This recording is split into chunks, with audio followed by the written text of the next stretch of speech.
Join Daryl McCance and Yvette Walker each Tuesday at 4 p.m. on ABC News Radio, KMET, and Internet KMET TV for the Southern California Business Report. The show highlights successful businesses and individuals behind them. Daryl and Yvette interview the incredible people managing these enterprises that range from awe-inspiring sole proprietors to world-renowned organizations. The Southern California Business Report, Tuesdays at 4 p.m. on KMET AM, FM, and Internet KMET TV.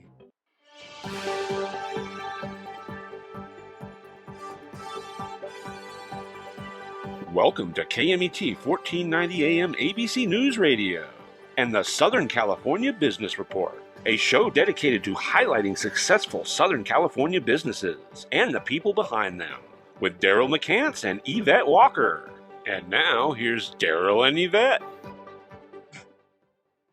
Thank you for joining the Southern California Business Report on ABC News and Talks KMET 1490 AM, 98.1 FM, and KMET TV with Yvette Walker and myself, Daryl McCance. We are live blasting our signal from the center of Southern California, the Inland Empire, Orange County, the greater Los Angeles to our west, the Desert Empire all the way to Arizona to our east, Riverside, Temecula Valley all the way to San Diego to our south, and the beautiful mountain communities, Upper Desert, all the way north to state line.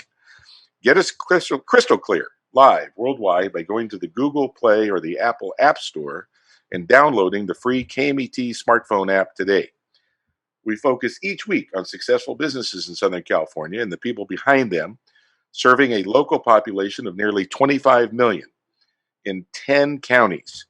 Today's show focuses on the business and secrets of Southern California's healthcare industry.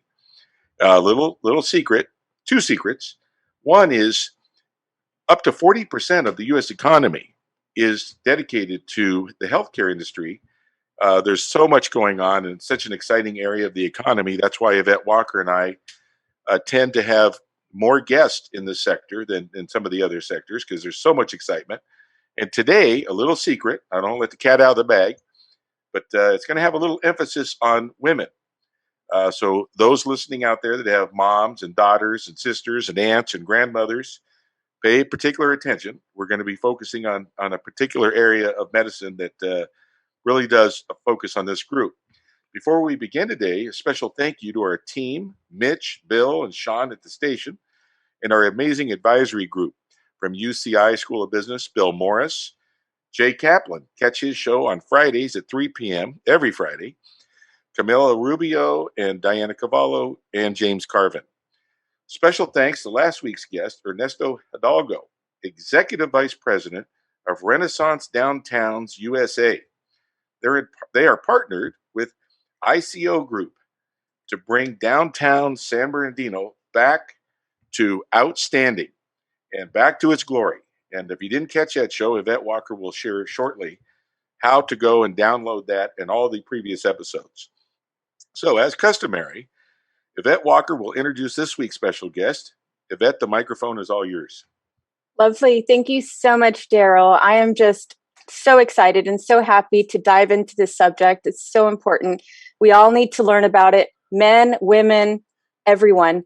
I'm so happy to introduce today Dr. Camille Adeimy. He is a hematologist-oncologist at City of Hope, a comprehensive cancer center in the San Gabriel Valley.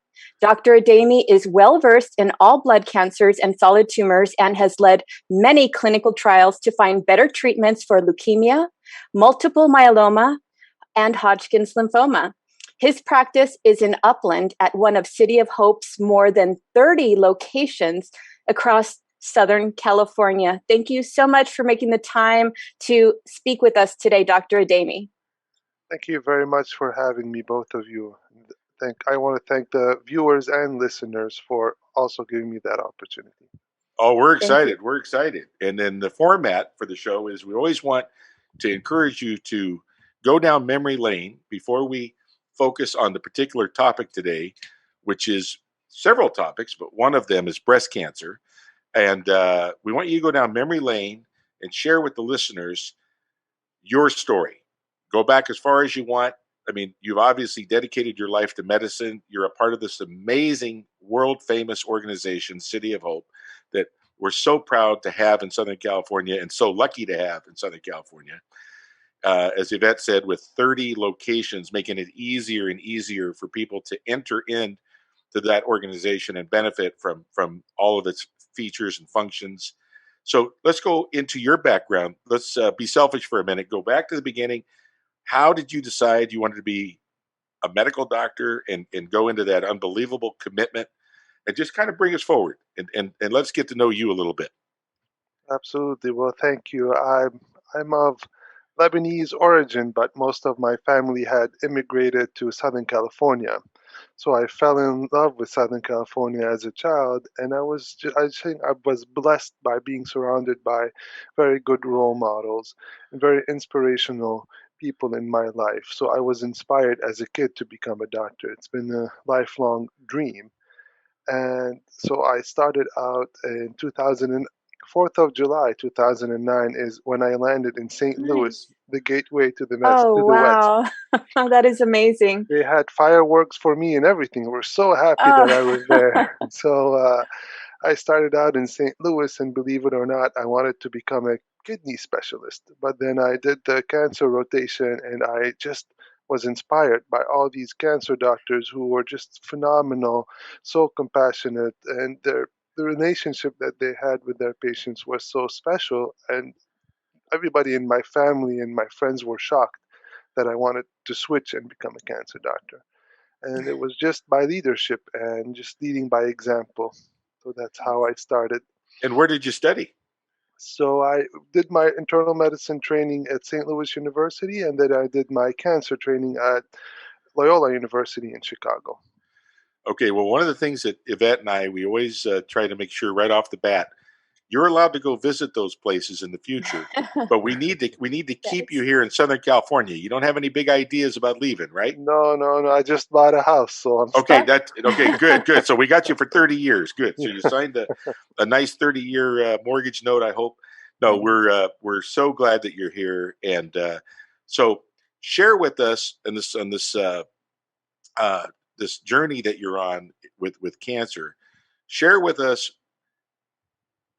where we're at, and we're going to kind of go the past, the present, the future. So kind of before we jump to the current, let's talk about the past. Where was it at?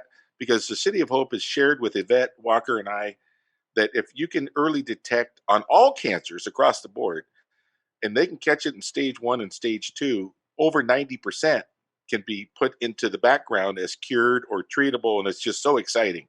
So we'll kind of get to that in a minute, but what have you noticed in your career about the past with respect to cancer, and then just kind of bring us to current? Because I think that is a lot of secrets in that. It's extremely exciting, and our show focuses on opportunities, successes, and secrets. So I know you're excited about some of the secrets you're going to share with us, but kind of go about where we were, and then we'll kind of talk about where we are, and then we'll end with where it's going. Absolutely. I will say that I consider myself to be a fairly young physician, but even if I go back 15 years ago, we had just a handful of chemotherapy drugs. And really, up until 20 years ago, and we were playing musical chair with those chemotherapy drugs. The advances that we've had in detection and treatment of cancer in the last 10 years has been incredible, to the point where I admit it, and lots of doctors admit that it's very difficult to keep up. It's very difficult to keep up with all the new drugs that come out literally almost every week now. We Wow. have new treatments for cancer, whether it's breast cancer or any other type of cancer. So it's been just amazing witnessing that and seeing how that changed, because we really had limited amount of drugs, a very crude technology for doing radiation. Surgery was the mainstay if you got to the cancer early on. Otherwise, people walked in the door with advanced cancer. So those advances have been remarkable. I can imagine. And so you've treated various types of cancer, but today we're focusing on breast cancer. So can we talk a little bit about the risk factors that are associated with breast cancer? You know, maybe some misnomers, dispel some myths. For instance, people believe that only women can get breast cancer, right? And we know that's not true anymore. Men can get it as well. So can you just talk about some of those risk factors associated with breast cancer? Absolutely. So really the main risk factor for any cancer, this applies to breast and all other cancers, is age. As we get older, the cells in our body are multiplying. They get older, they are prone to making mistakes, and so as we get older, the risk of having cancer goes up. The breast tissue is very rich in cells, so it's a large reservoir of all these cells that are responsible for producing milk and taking that milk. So that's why we see a lot of breast cancer, and age is the number one risk factor. The second risk factor, and without going into the nitty gritty details, is the female hormone estrogen. The vast majority of breast cancers, they feed off the female hormone estrogen. So anything that increases that estrogen level in the body increases the risk of cancer. Whether it's birth control pill or starting your periods at a very young age and going into menopause at a very late age, so more years of estrogen exposure. And one thing that people don't really pay attention to and don't know much about is obesity. And without going into the very biological details, to keep it simple, the fat tissue is responsible for production of some of the estrogen. So the more fat tissue you have, the more estrogen you have in the body, and the higher risk of having breast cancer. So that is a simplification of those risk factors. And of course, lack of exercise and smoking. These are very well proven to increase the risk of breast cancer. Right. And, so we also know that breast cancer is one of the more common cancers for American women, aside from skin cancer. Have you discovered why that is? A component of it is just the nature of the breast tissue, it having a lot of cells. And the other component is hereditary, genetics. Of all the genetic conditions and elements that we study, the most common ones that cause the most common cancer are for breast and female organ cancers like ovarian and uterine cancer. Right. Okay. Yeah, I'm familiar with that because personally in my family, I had breast cancer in my history. And so City of Hope at the Upland location prompted me to start getting mammograms at a younger age, actually at 32. So can you talk about maybe some of those genetic markers that people can look at to determine if they're candidates for getting earlier breast detection measures such as mammograms or blood testing? Absolutely. So this is a sensitive topic for me in a good way because just one of the many reasons why I joined City of Hope is that it's one of the very few organizations in the country that have a specific course for cancer specialists just on genetics. And so it's been a dream of mine since I've been working in Kansas to join that course. And sure enough, the planets were aligned and I joined City of Hope and I took that course. So that's one of my favorite topics, which is genetics. And so it's not necessarily a marker. Angelina Jolie, who's a Hollywood celebrity, made that famous when she had her breasts and ovaries removed because of the BRCA gene. That is the most famous and infamous gene responsible for leading to breast cancer. What people don't understand or don't pay attention to is that cancer, those different cancers, they travel in packs, they travel in groups. So somebody will say, well, why do I need to worry about breast cancer? I have a cousin who had prostate cancer and I have an uncle who had, uterine cancer. So breast cancer is not going to affect me. But what they don't realize, it's the same DNA abnormality that can cause all those cancers. So what I tell people is really dig into your family history, build that connection, ask, what did my cousin or my grandma have? Don't just say female cancer, because that female cancer could affect the breasts as well. The most famous markers are those BRCA, BRCA1 and BRCA2 is what we refer to them as. For those that are just tuning in, we are here with Dr. Adami, a doctor specializing in both and I'll make sure I'm pronouncing this right, is a hematologist and an oncologist at City of Hope with more than 30 locations in Southern California. Main campus, and obviously in Duarte, is so centrally located. And you are actually physically spending a lot of your time in Upland, which is great, right near the Ontario International Airport, and really very convenient, from the east side of town. And you are educating us on specifically, and Yvette kind of focused on the breast cancer. And feel free, we can stay on that the whole time, because this is obviously the number one issue for women in America right now, aside from skin cancer, and it's a biggie. So as you talked a little bit about some of the genetics that are lead indicators, let's let's really go deep into the early detection. Let's just kind of focus there for a minute. What do you recommend? As Yvette was mentioning, age, location, frequency. Just kind of give us some advice on that, because there's so much information out there. And the great thing about City of Hope is we know the information is cutting edge, the best of the best right now. And I'm constantly getting feedback on different subjects, but I find out it's from 20 years ago or 50 years ago. So it's nice. Here we are right now, and get us the up to date information for those major food groups. Absolutely. I will keep it very simple. It's a very simple statement. Mammograms save lives. It was true 20 years ago, it's true today, and it's going to be true in 20 years. Mammograms save lives.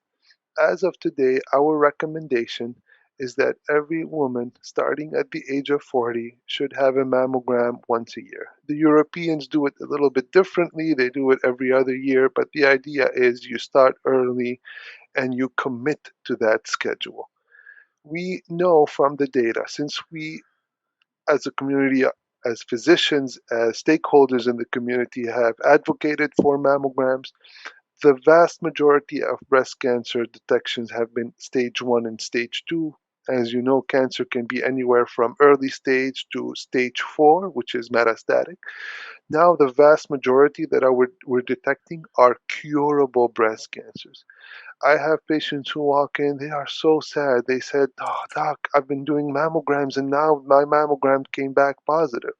And I almost want to hug them and tell them, "That's great. We found cancer early. We're going to cure you. This is Yes. going to be ancient history next year." So the mammograms save lives, and the advances in technology have made us much more precise and targeted in treating breast cancer.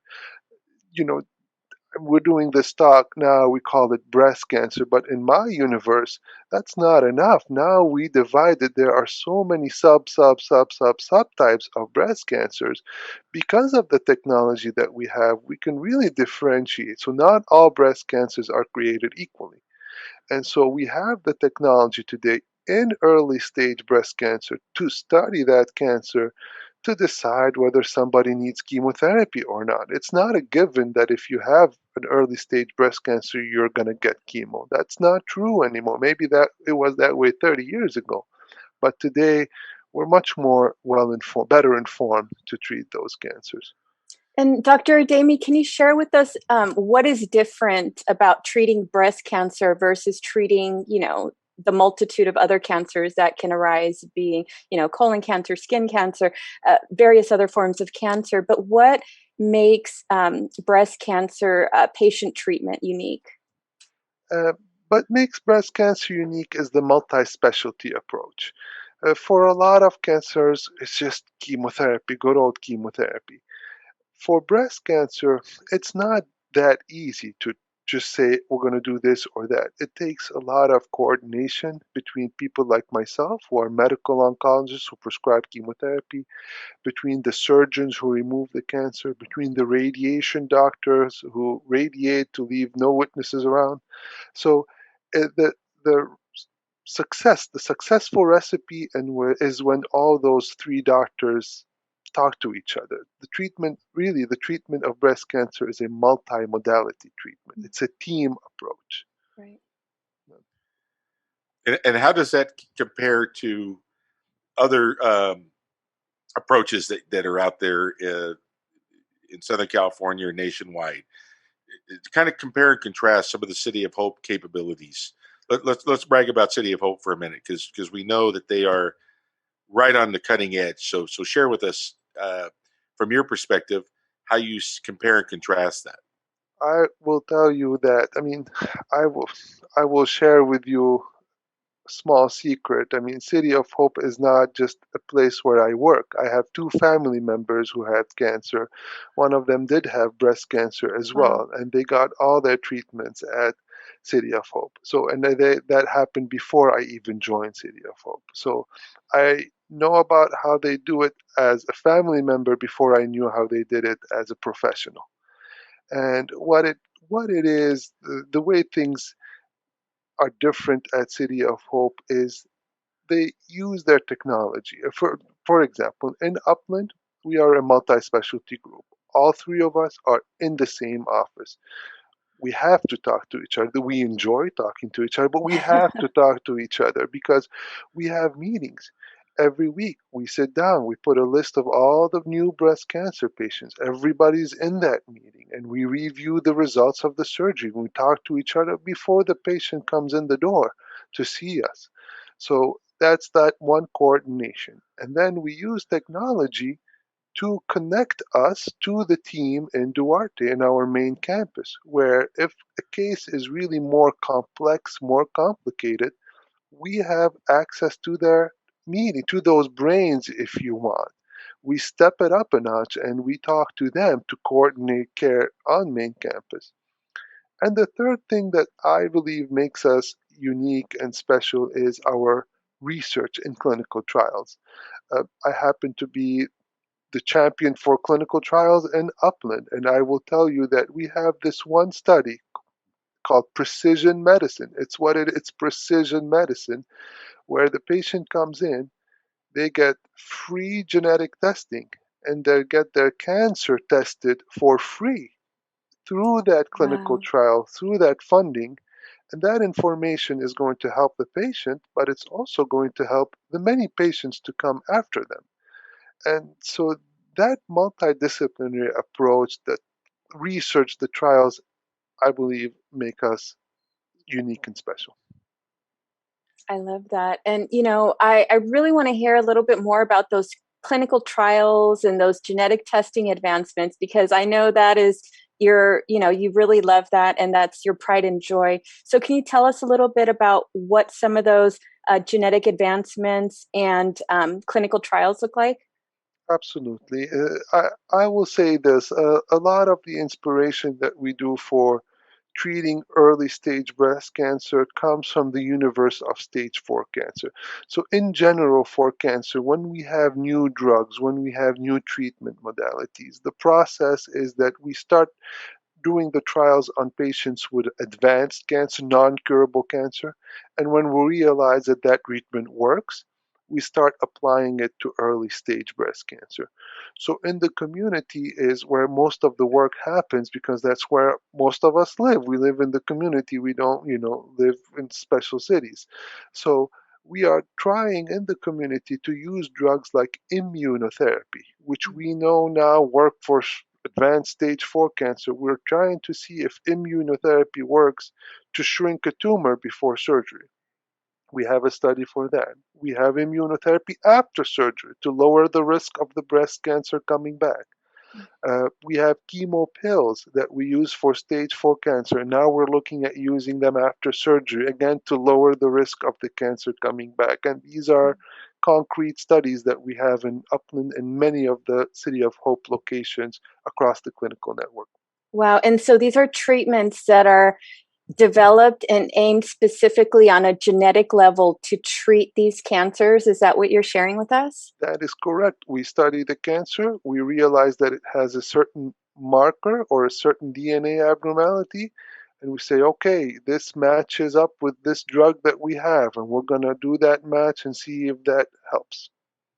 Wow, that's remarkable. Thank you. Well, we're going to be digging really deep into this, and just kind of big picture. Cancer is obviously serious, and I think what you're really helping our listeners understand today is the known, because people are always very fearful of the unknown. And when we get back, we're going to go even deeper into this, because I know where this is going. I shared that I was recently out at City of Hope and allowed some early prevention activities to take place. Thankfully, I was able to get through that process very smoothly, and nothing was found. But it's kind of you're kind of nervous, you're kind of nervous going through it. And what's the old saying? An ounce of prevention is worth a pound of cure. So we're going to go really deep into that, because I really think, and Yvette feels the same way, that this whole fear side of things, kind of helps. It prevents people from getting in there to do the early prevention activities, which we're going to talk about more, and we're going to dig even deeper into how frequently. And you shared with us what's going on here in the United States and Europe for people that are 40 and over, and we're going to talk about some of the younger patients and some of the seniors, because everybody from grandma to a newborn baby girl, it's going to be very interesting to get your updates on those groups, because everybody have different age groups and so forth. But today's show is really focused on women, and this number one, as Yvette said, aside from skin cancer, this is the number one issue. And when we look at the amazing amount of, and you use the word, and I try to be careful not to use it, but when you use the word cure, that's about as exciting as it gets. It doesn't get more exciting than the word cure. And then obviously some very successful treatments. And it's always amazing to me when people say, when I'm cancer free, and I don't have to take any medication, and I don't have to show back up and get a new inspection for a year or 2 or 3 or 4. So we're going to kind of dig into that, because if we can get people excited about getting into City of Hope, get in early, and with any luck, you get in, you get inspected, and you get out, and you're perfectly fine. And to steal another quote from Yvette Walker, when we start taking as good a care of ourselves as we do our cars, okay? We're changing oil, we're getting new tires and getting everything balanced and all that. So the team at City of Hope is really there to help coordinate, map everything out, and we're going to go deep into that momentarily. We'll be right back.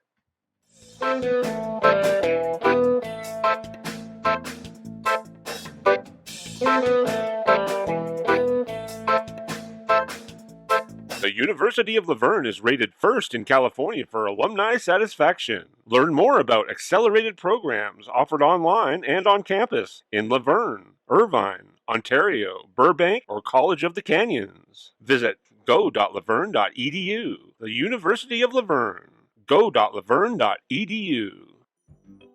Join Daryl McCance and Yvette Walker each Tuesday at 4 p.m. on ABC News Radio, KMET, and Internet KMET TV for the Southern California Business Report. The show highlights successful businesses and individuals behind them. Daryl and Yvette interview the incredible people managing these enterprises that range from awe-inspiring sole proprietors to world-renowned organizations. The Southern California Business Report, Tuesdays at 4 p.m. on KMET AM, FM, and Internet KMET TV.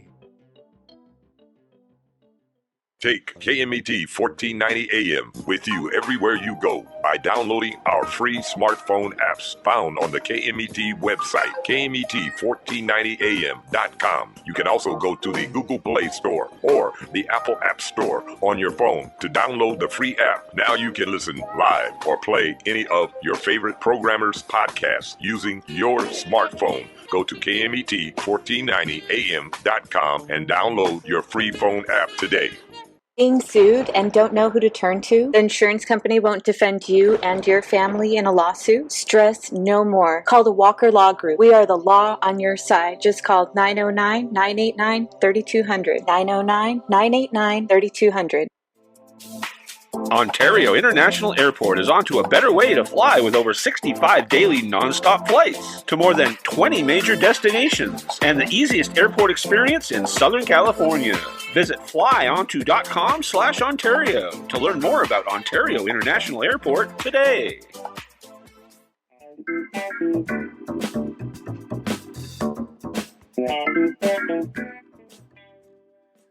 Welcome back, and thank you for joining the Southern California Business Report. We are here with Dr. Adeimy, City of Hope, hematologist and oncologist, on ABC News and Talks KMET 1490 AM, 98.1 FM, with Yvette Walker and myself, Daryl McCance. And right as we were going to break, we were starting to dig a little deeper into this whole area of early detection, prevention. You know, we're going to really kind of talk about that because that's exciting. The faster something can be identified, the faster it could potentially be, and I hate to use the word, but it's appropriate, cured. I mean, City of Hope is seeing one person after another, where they are cured. This is no longer on their radar, and everybody should get excited about that. And we talked earlier about the 30 locations. City of Hope has done so much to make sure that everything is easy access, with folks now driving over an hour, 20 minutes each way to work. You know, that adds up when people are tired. They're working a lot of hours. They're in the car all the time, which, by the way, makes Yvette Walker and I happy. The car is king, which makes the radio king.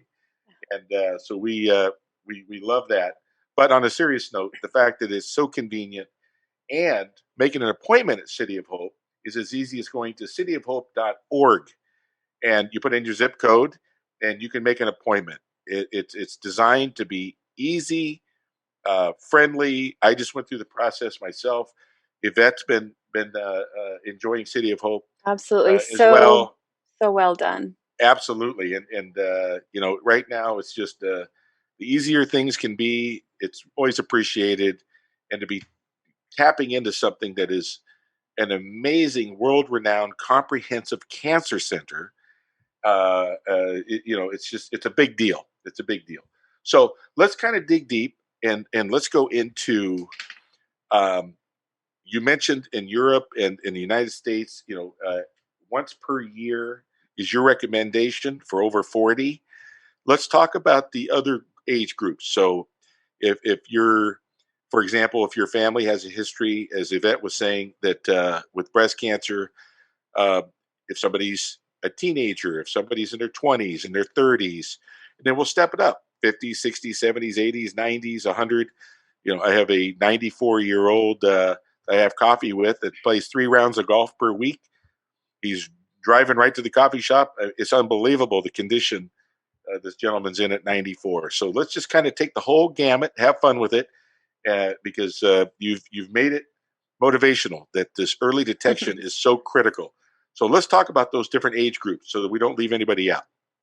Very good. Thank you for asking me about that, because this is a very hot topic today in the media, and for us cancer specialists is we are seeing younger and younger patients getting diagnosed with cancer. And not just the celebrities, but every day when they walk in the door, they're young, and we scratch our heads. Is there a missed opportunity here? And I'm not going to say all the time, but a lot of times the missed opportunity is not recognizing that cancers travel in packs, not recognizing that they have a predisposition to having cancer. Somebody had pancreatic, somebody had prostate. A young lady will say, well, I don't have to worry. That doesn't involve me. I don't have to worry about breast cancer, but it's the same gene that drives that. So when they start recognizing those patterns, they will get tested. And if they get the genetic testing done, and it's much cheaper than it used to be 10 years ago, the technology is much cheaper, then we can recognize those at a much younger age and we can treat them. And what I mean by that is, of course, we're not going to treat the DNA abnormality. It's their structure, it's what they were born with. But if they have a certain DNA abnormality like Angelina Jolie, then we actually recommend double mastectomy, which is a medical term for removing both breasts. See, when you remove the breast tissue, you don't have tissue to form cancer anymore. And the same gene can increase the risk of ovarian cancer. So we recommend removing the ovaries. And I will share with you another personal story. My best friend in medical school, his wife, not knowing her family history, ordered one of those commercial DNA tests, the one that you see those ads on TV. She ordered one of those. The kid came home. She sent it. She wanted to know what her ethnic origin was. And sure enough, they detected that DNA abnormality. She ended up having her breasts removed. She is now expecting a baby. She's going to start a family, and then she'll have her ovaries removed. And we hope that she's going to live till 100 and not have cancer because of that awareness. Now, in her situation, it was serendipity, it was by chance. But when it's intentional, when people like me and in the community, we go out and we educate and we say, go ask, find out, do you have cancer in your family? Come and see us. Should you get tested? So absolutely. And so going back to the car analogy, that's my favorite analogy, because here in Southern California, let's face it, we love our cars, and we're constantly filling them with gas. I don't know about you, but I know I'm filling mine up with gas. I'm changing the tires. I'm fixing the brakes. I'm changing the oil, the filters, everything every year on an ongoing basis. And it would just be so remarkable if we all adopted that same attention to ourselves and to our healthcare and to preventative medicine that is so easily accessible, especially through clinical trials or grants or opportunities at the City of Hope to detect these in stage 1 and stage 2 and cure it before it becomes a problem. Can you talk a little bit about some of those barriers, some of those challenges that you hear from patients that prevent them from taking these steps to really, embrace the importance of screening, embrace the importance of preventative measures for cancer in all of its forms? absolutely, yeah. I will start with lack of awareness, lack of education about that particular topic. It's the fear that comes with lack of knowledge. Every cancer is deadly. The doctor's going to tell me I have to get chemotherapy, which we know it's not true. It's healthcare access. So access is a major issue, and that's a public health issue. That's another barrier. And you have life events like, pandemics and wars and so on and so forth. But there's been a lot of effort throughout all these to make it accessible, safe, to go in and get your mammogram. I will say that it's much cheaper to get a mammogram than to get a surgery and get treatment. Even if there's even if I have to throw in a financial incentive there, I mean, it's so much cheaper to get a test that's covered by insurance than to have to go through the whole treatment process. That's right. So, yeah. Not only that, but the quality of life impact that it's going to have, and the other economic, dominoes that fall. You miss work. You're not able to live life to the fullest as you would want to. And so the thing that I love about City of Hope is the fact that it does have 30 locations throughout Southern California. And I'm very fortunate to live very close to the one in Upland. And that's the one that I actually go to every October to get my mammogram, including last October during the pandemic, which it was so perfectly managed. My appointment was seamless. It was super efficient. I was in and out in under an hour and a half, having done my mammogram and all of my blood labs. So I can speak to the fact that it is very safe, very fast, very efficient, and very good to know that I'm really in control of my health. I'm making sure that I'm going to be healthy for myself, for my colleagues, for my family, so that I can continue to thrive. And I think that's something that we should all aspire to do and prioritize ourselves, right? Prioritize our health, because I know a lot of times as a mother, we put everyone else ahead of ourselves and, we're doing for others. But what's going to happen when we can't do for others because our health is compromised? And so we need to start viewing it from that lens and understanding that we need to take our health important in order to do all the things that fall under the spectrum of being a woman, motherhood, all of those things that really move us forward. So I'm just very, very thankful and excited to have a City of Hope location in Upland, so close to me, so easy to get in and out, and have physicians like you that are really advancing those genetic therapies that make it so much easier to hopefully treat these cancers. What do you say to people that, or to women that maybe are not as enthusiastic about getting a mammogram as maybe I am? Listen, we want you to live till you're 100. We want everybody to live longer, to live better. I struggle with my own mom, with my own mother. I'm an only child, and my mother tells me I hate doctors. Oh So, no. and I'm a physician.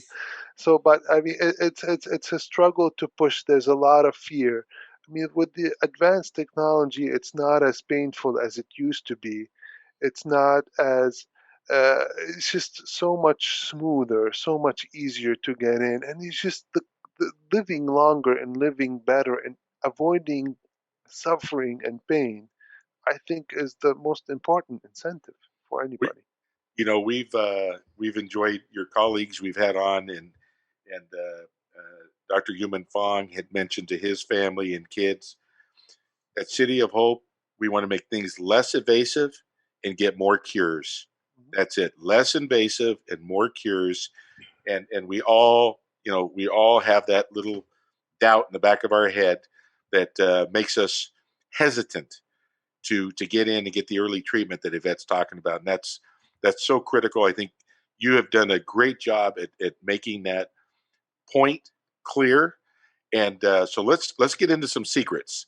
You mentioned before we went to break the clinical trials. I want to make sure that we talk about clinical trials. I want to make sure that we talk about second opinions. You've shared how City of Hope is focused on cancer, cancer, cancer, cancer. So I mean, they have tools and treatments and things, frankly, that are not common all over the United States. So it's really important that people understand that where you go is so important. So let's start with the clinical trials. Let's go a little bit deeper. You highly recommend them. You're passionate about them. You've made it really clear that it could be a life-saving event. For those that are listening right now, what's involved if they want to participate? Let's just kind of just start there. Sure. I will say that I get a lot of hesitancy when I start talking about clinical trials with the patient. They are hesitant because the first thing that comes to their mind is, am I a guinea pig? Is the doctor really experimenting on me? Are they trying these new drugs on me? And I just want to point out that on the national level, on the legal level, at the legal level, is such a rigorous process. We didn't just try this drug on some hamster and now we're trying it on humans. I mean, that drug has gone through 10 years of studying and slow doses and upping the dose and testing it on humans before we offer it to the public in the setting of a large clinical trial. So we are really not experimenting on the patient. We are offering an opportunity. We are collecting more data about the drug, so when the time is right, it can be administered to the public in a safe manner. But it's not as experimental as people think. So clinical trials are an opportunity to get a drug that is not yet approved by the FDA. It's an opportunity for other patients in the future to benefit from the data and the knowledge.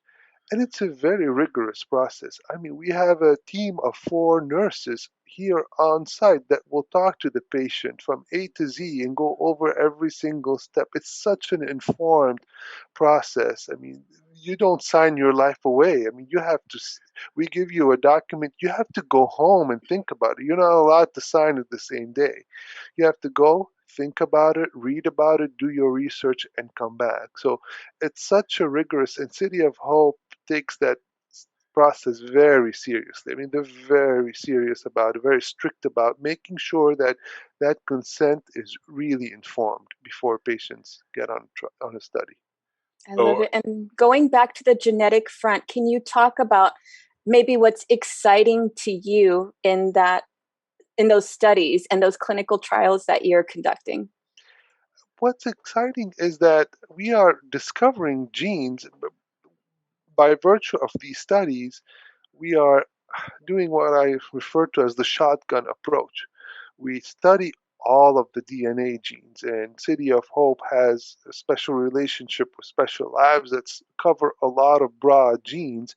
And by discovering certain DNA abnormalities, believe it or not, we now have chemo pills instead of IV infusions. What excites me is that you can get your treatment at home now instead of having to come to clinic and sit down in a chair and get a bag of drugs. So those are the advances that makes it so special to treat cancer these days. You can do chemo pills. City of Hope has invested a lot of money in telemedicine, especially in times of need like traffic and pandemics and whatever natural disasters you have. We can talk via video. You can sit at home and we can talk and make sure you don't have side effects and take care of you in the safest way possible. So we are using technology to the fullest to be able to make this safe. Absolutely. And the great news is that if we go to cityofhope.org and put in our zip code, we'll be able to discover one of the 30, offsite locations in addition to the main campus in Duarte, and hopefully not have to be treated for cancer, but take preventative measures to identify any of those cancers that are sneaking up on us in stage 1 and stage 2, because as we know at City of Hope, when we find these cancers at stage 1 and stage 2, they're over 90% curable. Everybody, are you listening? Over 90% curable with early detection. That's why we all need to go to cityofhope.org, enter our zip code, make that appointment. There are no excuses. Dr. Adeimy, you talked about education. Thank you for sharing that with us, because as our listeners and our viewers are listening and watching, they are learning about all of the incredible advancements, how easy the process is, and how accessible it is with over 30 locations. That must make you incredibly proud to be part of City of Hope. Absolutely. Like I said, it's a family affair. My family got treated there. I have a family member who was a nurse at City of Hope for 35 years. He just retired 2 months ago. Oh, wow. So it's just, yeah. Yeah, you just mentioned, and by the way, those that are just tuning in, we are here with Dr. Adeimy. He is both a hematologist and an oncologist. Did I pronounce that correctly? Hematologist and oncologist at City of Hope, and providing a lot of great news. We're focusing really on women today because this subject of breast cancer, it's the number one issue for women aside from skin cancer, and it's serious. And the faster it can get detected, the faster it can get treated. And then we're throwing out words like cure, which is amazing. We're throwing out different things. Let's talk about some more secrets on, because I'm a big scaredy cat. Okay, I'm not. I'm not. Some people, they're not scaredy cats. So when you talk to me, and by the way, I just went through this with the colonoscopy. You hear different things, and my experience was totally different. It was really smooth. Because I, working with City of Hope, they provided me an option. Do you want to do this, or this? And I said, okay, I'll take A. A is brand new, and it's you guys are having real success with it. And I mean, the whole thing was just so uh, pain-free and pleasant, and I got all excited for nothing. Is the bottom line, because I'm a big scaredy cat. And it was just first class all the way through. And so with respect to the breast cancer, and you're talking about things that are less invasive, higher cure rates, and you already shared one secret, which is the pill form of chemo versus the different uh, processes in the past where people had gone through more pain, and today it's less pain. We are familiar with some of the surgical tools. The minute you hear surgery, if anybody's like me, I hit the panic button right away. Panic. Okay. Can you share some of the latest and greatest on that, where people are amazed that things are less invasive and quicker recoveries, and things that used to be a really big deal, genuinely, are now becoming less of a deal? Because I think if we can get these, the fear of the unknown, if we can get kind of up and over that hill, I think we're going to see a lot more people get that early prevention that Yvette was just talking about, and that you've been talking about this whole time. You know, uh, And so talk about that. Some of the things that are less invasive that you're excited about, the patients think, wow, that wasn't nearly as bad as I thought it was going to be. Let's make sure we end our show today on as much positivity, as much success, and the opportunities as we talk about what's happening going forward. Absolutely. Yeah, earlier we talked about some women who have genetic syndromes who are born with DNA abnormalities. They have to have both their breasts removed. Believe it or not, 50 years ago, if a lady had a breast cancer, that's what they did as a norm. Wow. But today, it's much more sophisticated and refined. Unless you have a DNA problem, removing a breast cancer is just as simple as removing a lump in the breasts. So the recovery time from that surgery is much shorter. It's almost an outpatient surgery, same day they go home. Wow. And after that, we run tests on the tumor. And like I said earlier, not every lady with breast cancer is going to get chemotherapy. And by the way, it's not just women who can get breast cancer. Men can get breast cancer too, certainly at lower rates. But I want to make sure that the viewers and listeners don't think that it's only for women. Men can also get breast cancer. But regardless, we run those DNA tests. And if it's a low risk for recurrence, if there's a low chance of the cancer coming back, we abandon chemotherapy. Even more than that, for older women, we have the data today. If that cancer is what I consider well-behaved, innocent, mature cancer, we tell older women, listen, just have it removed. We have the data that says you don't need radiation treatment. 50 years ago when they did radiation, I say that tongue in cheek, they almost radiated the whole body just to cover the breast. Wow. Today, the new technology and the new machines, they just focus on the area of interest. So radiation, for example, is much less toxic than what it used to be 30 years ago. So the whole process becomes very smooth, especially if you detected the cancer at an early stage. That's positive. That's exciting. Second opinions, for those that are listening, the City of Hope, as Yvette mentioned just a minute ago, cityofhope.org. You can get an appointment made by going to cityofhope.org. Prevention, prevention, prevention. Yes. Get a second opinion. Go straight to City of Hope. Do not be intimidated. I know I was intimidated. But Yvette, let's turn it over to you. And boy, we are so thankful to have you on today, Doctor. Yes. Thank you, Dr. Adeimy. Thank you for joining us. All right, everybody listening and watching, don't forget to look for us on Facebook, YouTube, LinkedIn, and Instagram. Check us out on scbrtalk.com. And don't forget to download the free live streaming app on Google Play or the Apple App Store. Check out our interview channel and watch our interview with Ernesto Hidalgo. He has 2 decades of experience in finance, real estate, and community development with his role at RDICO. Mr. Hidalgo's professional experience includes leading projects, creating programs, and providing oversight with municipalities, community redevelopment agencies, and the U.S. Department of Housing and Urban Development to structure acquisitions, coordinate environmental studies and entitlements, and further the economic and community-based development. Catch up on the amazing development sending shockwaves through the Inland Empire. Don't miss it. Next week, we will have Monica Ayala, Executive Director of Promise Scholars, an organization focused on helping students and parents with awareness, information, and navigational support on the path to a college degree or certificate, which was established in October of 2011 when the first Promise agreement was signed by the superintendents of Ontario Montclair School District and Chaffey Joint Union High School District and presidents of Chaffey College and CSU San Bernardino. The initiative's capacity has grown to serve over 20,000 K through 12 students and 1,000 parents a year.